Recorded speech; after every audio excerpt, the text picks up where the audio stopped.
श्री शिवाय नमस्तुभ्यम, हर हर महादेव। आज की कथा में महाराज जी ने जो है बहुत ही उपयोगी कुछ श्राद्ध पक्ष के अमावस्या के उपाय और कुछ नवरात्रि के उपाय बताए हैं, जो कि आपको इस कथा में पत्र और सभी जानकारियां देगी। आज का वीडियो बहुत विशेष है क्योंकि 21 सितंबर श्राद्ध पक्ष का अंतिम दिन है और श्राद्ध अमावस्या के अंतिम दिन आप कौन से 4 नए उपाय जो कि गुरु जी ने पंडित प्रदीप मिश्रा जी के बताए हैं वे कर सकते हैं, उसकी जानकारी आपको इस वीडियो में मिलेगी। और इसके साथ ही साथ अगले दिन से मतलब अमावस्या के अगले दिन से नवरात्रि भी शुरू होने वाली है और शारदीय नवरात्रि शुरू होने वाली है। और आज की शिवपुराण कथा में गुरुजी ने शारदीय नवरात्रि में दो विशेष उपाय करने को कहे हैं। साथ ही पिछले वर्षों की शिवपुराण कथा में गुरुजी ने नवरात्रि के पहले आने वाली अमावस्या जो कि कल है, ऐसी अमावस्या के दिन एक विशेष उपाय करने को कहा था, जिसे आप अपने घर पर ही कर सकते हैं। और अगर आप ये उपाय कर देते हैं तो आपको अपने पितरों के साथ साथ माता देवी का भी आशीर्वाद प्राप्त होता है। तो ये संपूर्ण जानकारी आपको आज के इस उपयोगी वीडियो में मिलने वाली है। सभी जानकारियाँ गुरुजी पंडित प्रदीप मिश्रा जी के अनुसार कल का दिन बहुत विशेष है। उसके बाद नवरात्रि भी शुरू है, इसलिए वीडियो आप अंत तक देखें ताकि कोई भी जानकारी आपसे ना छूटे। इसके साथ ही आपको बता दें 17 सितंबर से ऑनलाइन शिवपुराण कथा सीहोर कुबेरेश्वर धाम में शुरू हो गई है। ये 5 दिवसीय शिव कथा है जो कि 17 से 31 सितंबर 2025 तक आस्था यूट्यूब के माध्यम से 1 से 4 बजे ऑनलाइन देखी जा सकती है, या फिर आप सीहोर कथा कुबेरेश्वर धाम पहुंचकर कथा का श्रवण कर सकते हैं। आज 20 सितंबर चौथे दिन की पितृपक्ष की शिवपुराण कथा पूर्ण हो गई। इस वीडियो में हम आपको जितने भी उपाय बताएंगे ध्यान से सुने, सरल भाषा में बताएंगे ताकि आप कल ये उपाय करके अधिक से अधिक लाभ प्राप्त कर सकें। इसके साथ ही आज गुरु जी ने जो नवरात्र पंचमी का एक विशेष उपाय बताया वह भी हम आपको इस वीडियो में बताने वाले हैं। बढ़ते हैं आज की कथा की पहली विशेष जानकारी की ओर। कथा शुरू होते ही गुरु जी ने कहा, जब हम दिल्ली गए थे तो हमने मीडिया वालों से कहा कि क्या आप साइंस को नहीं मानते हैं, क्योंकि आप कहते हैं कि एक लोटा जल सारी समस्या का हल। इस पर गुरु जी ने कहा, हम साइंस को मानते हैं, क्यों नहीं मानेंगे। हमने पढ़ाई की है, पढ़े लिखे हैं, साइंस को भी मानते हैं, पर पूरी तरीके से साइंस को तब मानेंगे जब इस संसार में कोई मरेगा ही नहीं, क्योंकि जन्म मरण सिर्फ महाकाल के हाथों में है, तो इसलिए हम उन्हें मानते हैं। बढ़ते हैं आज की कथा की दूसरी विशेष जानकारी की। गुरु जी ने कहा, आज कोई कह रहा था जब श्राद्ध आए तो पितरों का ही पूजन अर्चन करना चाहिए, जब नवरात्र आए तो सिर्फ माता की ही भक्ति करना चाहिए, पर सिर्फ महापुराण कथा ये नहीं कहती है। शिवपुराण कथा कहती है पितृपक्ष आए तो शंकर भगवान पर एक लोटा जल जरूर अर्पित करना चाहिए, नवरात्र आए तो आपको शिव पर जल जरूर अर्पित करना चाहिए, रामनवमी आए तब भी शिव पर जल अर्पित करना चाहिए, जन्माष्टमी आए तब भी शिव पर जल अर्पित करना चाहिए। आप किसी भी देवी देवता का पूजन करेंगे, उसमें अगर शिव का नाम नहीं है तो आपको उसका फल प्राप्त नहीं होगा। शिव का नाम होना जरूरी है, तभी आपको उसका फल प्राप्त हो सकता है। बढ़ते हैं आज की कथा की तीसरी विशेष जानकारी की ओर।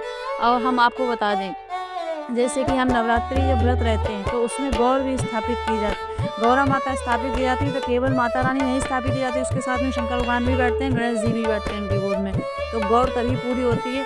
तो अगर नवरात्र में हम शंकर भगवान को नहीं बिठाएंगे तो केवल माता रानी बैठेंगी, तो गौर कैसे होगी। गौर तभी होती है जब, अब हमें नहीं पता है आपके यहाँ बनाई जाती है कि नहीं बनाई जाती, हमारे यहाँ माता रानी की स्थापना की जाती है, उसमें गौर स्थापित की जाती है। और गौर स्थापित की जाती है तो शंकर पार्वती दोनों लोगों को बना के बिठाया जाता है, तो इसलिए उसमें शंकर भगवान भी बैठते हैं। आगे चलते हैं मेन टॉपिक पर। और आज की शिवपुराण कथा में गुरुजी ने विशेष उपाय की जानकारी देते हुए सभी से एक विशेष और नया उपाय करने को कहा। अगर आप किसी कार्य में सफलता प्राप्त करना चाहते हैं, नौकरी, इंटरव्यू, परीक्षा हो, या कोई नया कार्य शुरू कर रहे हो, व्यापार में उन्नति चाहते हैं, या फिर कोई लक्ष्य की प्राप्ति करना चाहते हैं, तो आप ये उपाय कर सकते हैं। आपको ये उपाय नवरात्रि की पंचमी तिथि को करना है, और ये उपाय शिवलिंग में जो माता अशोक सुंदरी के स्थान है वहाँ से संबंधित है।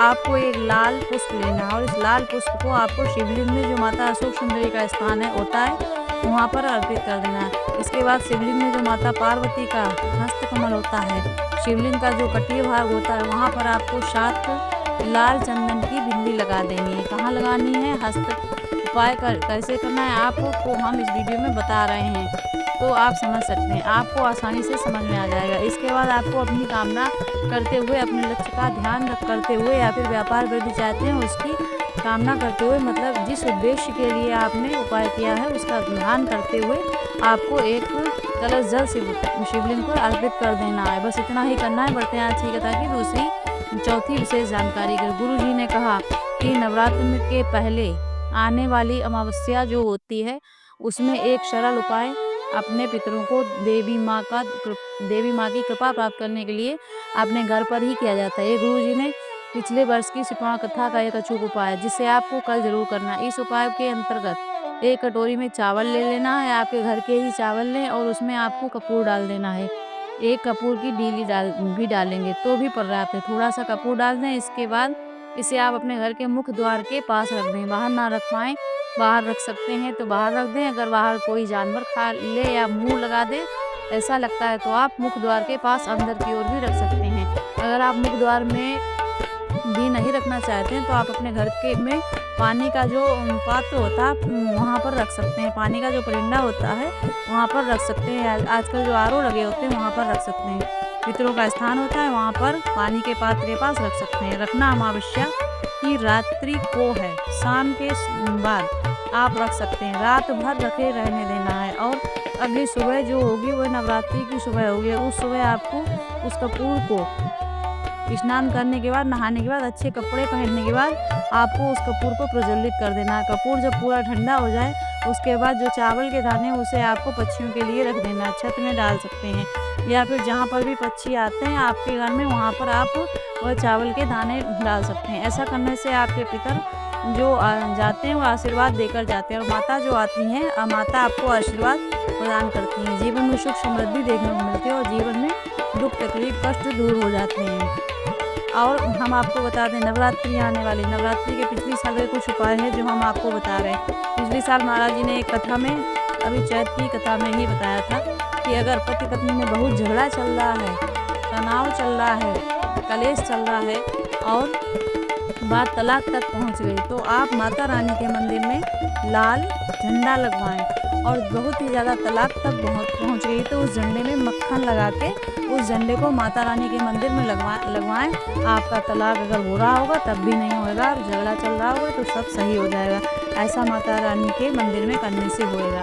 और महाराज जी ने बताया था, एक उपाय और बताया था कि अगर आपका बच्चा बहुत गुस्सैल है, बहुत परेशान टिक टिक करता रहता है घर में तो आप क्या करें, माता रानी के मंदिर में नवरात्रि के दिन लाल फूल चढ़ाएं जिससे कि आपका जो बच्चा है वो सुधर जाएगा और नवरात्रि मतलब जो बहुत गुस्सा करता है वो नहीं करेगा। तो ये नवरात्रि के उपाय हैं और भी बहुत सारे उपाय हैं जो हम आपको धीरे धीरे बताएंगे। पंचमी का एक विवाह वाला भी उपाय है जो हम आपको आगे बताएंगे, जिसमें आम के पत्ते वाला उपाय था महाराज जी ने बताया था, वो भी है, वो हम आपको आगे बताएंगे। फिलहाल अभी आज जो महाराज जी के उपाय हैं वो बताएं। तो आगे का उपाय हम बता रहे हैं आपको, सुनिएगा। आपको कौन सा उपाय, अमावस्या तिथि के मतलब अंतिम दिन आपको ये विशेष उपाय करना है। आपको भोलेनाथ के मंदिर में जाना है, एक लोटा जल आपने श्राद्ध पक्ष वाला जो अंतिम दिन का गुरु जी पंडित प्रदीप मिश्रा जी के बताए उपाय जो आप जरूर कर लेना। उन्हीं में से एक विशेष उपाय ये है, अगर तुमसे कोई कह दे कि तुम्हें कोई बड़ा रोग हो गया है या फिर होने वाला है या फिर कह दे कि तुम्हारी ज़िंदगी में कुछ भी अच्छा नहीं हो सकता है, तुम्हारी पत्रिका में सुख नहीं लिखा है, तुम्हारे जीवन में कभी आपको सुख देखने को नहीं मिलेगा, तो आपको इस पितृ पक्ष की अमावस्या तिथि के दिन मतलब अंतिम दिन यानी कि कल आपको ये विशेष उपाय करना है। आपको भोलेनाथ के मंदिर में जाना है, एक लोटा जल शिवलिंग पर अर्पित करना है। इसके बाद 3 चावल के दाने और 3 बेलपत्र शिवलिंग पे अर्पित कर देना। ये हमने आपको कल के वीडियो में भी बताया था, परसों के वीडियो में भी बताया था, करके बताया था। आज हम फिर आपको वही वीडियो डाल देंगे और बता भी रहे हैं। तो आपको बस इतना करना है, आपके जीवन में जितना भी गलत या फिर जितने भी प्रकार के दोषों हैं शरीर समाप्त हो जाएंगे, उनका प्रभाव समाप्त हो जाता है। बता दी कथा के साथ में विशेष जानकारी की, अगर आपने अभी तक श्राद्ध के 16 दिनों में कुछ भी नहीं किया, गाय को रोटी तक नहीं दिए, तो अंतिम दिन रहेगा अमावस्या की तिथि रहेगी। इस दिन आपको अपने घर में जो भी बना है रोटी पूरी पराठा उसमें आपको कुछ मीठा रखना है। आप शक्कर गुड़ रख सकते हैं या फिर आप उसमें खीर रख सकते हैं, जो भी आप बनाएं वह रख सकते हैं। इसके बाद उसे आपको गाय को खिला देना है और खिलाते समय आपको विषकपी या फिर वृषकपी का नाम जरूर लेना है और इसके बाद गाय को पानी भी जरूर पिलाना है। बस इतना ही करना है। अगर आपने इन श्राद्ध के दिनों में अपने पितरों के लिए कुछ किया नहीं किया, और अगर आपने ये सरल और आसान उपाय कर दिया है तो पितरों का आपको आशीर्वाद प्राप्त होता है, घर से क्लेश दूर होता है, घर में सुख शांति देखने को मिलती है, अटके हुए कार्य पूर्ण होते हैं। बढ़िया जी 8वीं अंतिम जानकारी गुरु जी ने बताया, पंडित प्रदीप मिश्रा जी ने बताया कि सितंबर में जितनी भी शिवपुराण कथा होंगी वे सभी ऑनलाइन होंगी। अब एक ही शिव पुराण कथा सितंबर में बची है, जो कि 24 सितंबर से होएगी। तो वो भी 24 से 28 तक हो सितंबर 2025 तक ऑनलाइन होगी। इसके बाद 3 से 9 अक्टूबर तक जलगांव में शिव पुराण कथा होगी, जो कि पंडाल में होगी। मैंने शॉर्ट्स भी डाला था जो महाराज जी ने बताई थी सभी कथाएं, उसका फिर 12 से 16 अक्टूबर तक शिवनी महाराष्ट्र में कथा होगी, पंडाल में होगी। 25 से 29 अक्टूबर तक धनोरा छत्तीसगढ़ दुर्ग में शिव पुराण कथा होगी। जितनी भी कथाओं का समय है जो सभी आगामी समय है दोपहर 1 से 4 बजे तक रहेगा। इसकी जानकारी गुरुजी पंडित प्रदीप मिश्रा जी ने दी है। और इस वीडियो में बताई गई जानकारी से संबंधित जो भी प्रश्न हैं वो आप कमेंट बॉक्स में कमेंट करके पूछ सकते हैं, या भी अगर कोई भी उपाय और चाहिए तो आप हमसे पूछ सकते हैं कि हमें ये बात तक पूछनी है। और हम आपको बता दें कि जो हम उपाय बताते हैं, जो महाराज जी की कथा में बताते हैं महाराज जी, वही सब उपाय हम आपको बताते हैं। और हम आज आपको बता दें, आज महाराज जी ये कह रहे थे कि बहुत लोग ये कहते हैं कि ऐसा मत करो, ऐसा करोगे तो ऐसा हो जाएगा। जैसे कि वो वहाँ गया, अमरनाथ यात्रा गया, तो वहाँ वो हुआ प्रलय आई, वो कुछ भी आया, मतलब वो ख़त्म हो गया।